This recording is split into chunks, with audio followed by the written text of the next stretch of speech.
Good morning বন্ধু, কেমন আছেন? আমরা কোনো কিছু পেতে গেলে বা কোনো কিছু করতে গেলে একটা বিশ্বাসের প্রয়োজন, কিন্তু সবচেয়ে বড় প্রয়োজন নিজের ওপর বিশ্বাস। আমরা সাধারণত বাইরের কিছুর ওপর বিশ্বাস করি। আমাকে যেটা শেখানো হয়েছে, আমাকে যেটা বলা হয়েছে, আমাকে যেটা বোঝানো হয়েছে তার ওপর বিশ্বাস রাখি। কিন্তু আমরা যেটা করি না সেটা হচ্ছে নিজের উপর বিশ্বাস। দেখুন, নিজের ভিতর থেকে কিন্তু আমাদের গাইডেন্স আসে।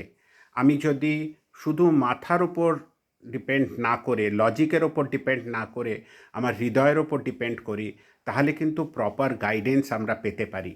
আমরা সেটা হয়তো ইগনোর করি, কিন্তু আমাদের নিজের ওপর বিশ্বাস করে এগিয়ে যাওয়া উচিত। আপনার দিনটা আজকে খুব ভালো যাক, মন শান্ত রাখুন, আপনি আরও বড় হন।